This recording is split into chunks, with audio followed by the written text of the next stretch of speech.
Querido Jesus, lerei agora as páginas da tua vida, que elas me levem a te amar cada vez mais e que tuas palavras firam meu coração e me levem a mudar de vida. O Evangelho de hoje é o Evangelho de São Mateus, capítulo 9, versículos 9 a 13. Naquele tempo, partindo dali, Jesus viu um homem chamado Mateus sentado na coletoria de impostos e disse-lhe: segue-me. Ele se levantou e seguiu a Jesus.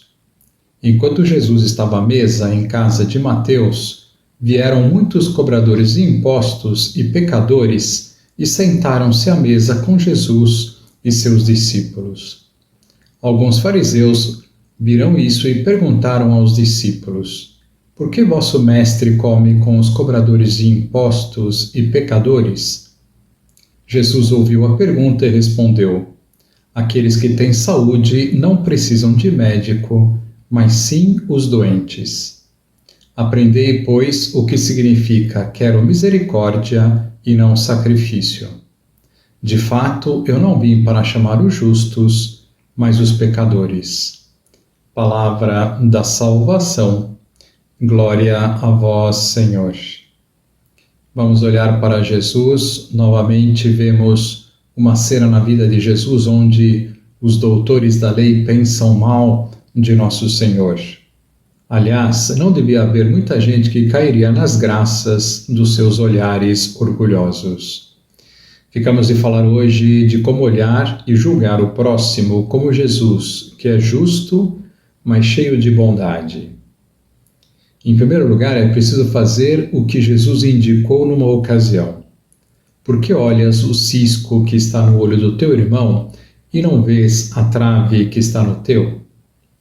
Como ousas dizer a teu irmão, deixa-me tirar o cisco do teu olho quando tens uma trave no teu? Hipócrita, tira primeiro a trave de teu olho e assim verás para tirar o cisco do olho de teu irmão.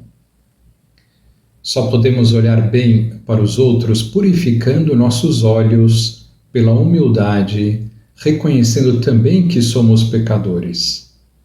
Talvez Deus tenha dado uma graça para nós de não cairmos no erro que vemos nos outros, mas caímos em tantos outros campos da moralidade. É uma lição constante de nosso Senhor. No episódio da mulher adúltera, Jesus cala-se diante dos acusadores odientos e as primeiras palavras que diz são: quem de vós estiver sem pecado, seja o primeiro a lhe atirar uma pedra. Olhar primeiro para nós, ter consciência de que somos pecadores, que não somos muito diferentes dos demais. Assim, ver os outros como Jesus os vê significa compreender, quer dizer enxergar os outros com humildade e sem preconceitos, mas sem incorrer no erro oposto, que é o de pretender justificar o injustificável e chamar santo ou normal o que ofende a Deus e ao próximo. Em segundo lugar, vê-las como nossos irmãos, porque assim o somos, e pôr-se no lugar das pessoas. É muito fácil olhar e já julgar. Porém, precisamos conhecer mais a vida das pessoas para poder julgá-las. São José Maria, falando disso, dizia estas palavras: em vez de nos precipitarmos a julgar o nosso próximo e talvez a condenar duramente, temos que pensar no que seria de nós se tivéssemos estado no ambiente em que viveu o homem que julgamos. Se tivéssemos lido os livros que leu, se tivéssemos sentido as paixões que o dominaram. Não nos basta, como exemplo, o caso de Paulo, que, depois de ter sido perseguidor dos cristãos, foi exemplo para todos? Compreensão, pois, essa criatura que talvez no nosso interior desprezamos e condenamos, quem sabe se, uma vez corrigida, purificada, convertida em espiga sã, não produzirá frutos mais saborosos do que nós? Em terceiro lugar, seguir, sempre que for possível, o conselho de Santo Agostinho. Procurai adquirir as virtudes que julgais faltarem aos vossos irmãos, e já não vereis os seus defeitos, porque vós mesmos não os tereis. Os defeitos que nos incomodam, incomodam também a nós ao vê-los nos outros. Se arrancamos estes defeitos, deixarão de incomodar em nós e nos outros. Em quarto lugar, agir. Quando Jesus fala sobre o cisco e a trave, termina dizendo: tira primeiro a trave de teu olho.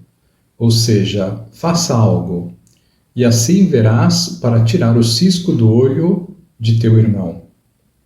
Agir em primeiro lugar é rezar pelos que erram e perdoá-los. Em segundo lugar, é, quando possível, ajudar e, se for o caso, corrigir. Em resumo, é preciso rezar sempre pela pessoa errada. Depois, tentar corrigi-la fraternalmente, se há possibilidade disso. Se te ouvir, terás ganho o teu irmão, nos disse Cristo. Que lição nós podemos tirar do Evangelho de hoje? Se queremos que o amor reine no mundo, procuremos amar o próximo e vê-lo e julgá-lo como Cristo o vê e o julga. Agora vos dou a bênção para este dia, a bênção de Deus Todo-Poderoso, Pai, Filho e Espírito Santo, esteja sempre convosco e permaneça para sempre. Amém.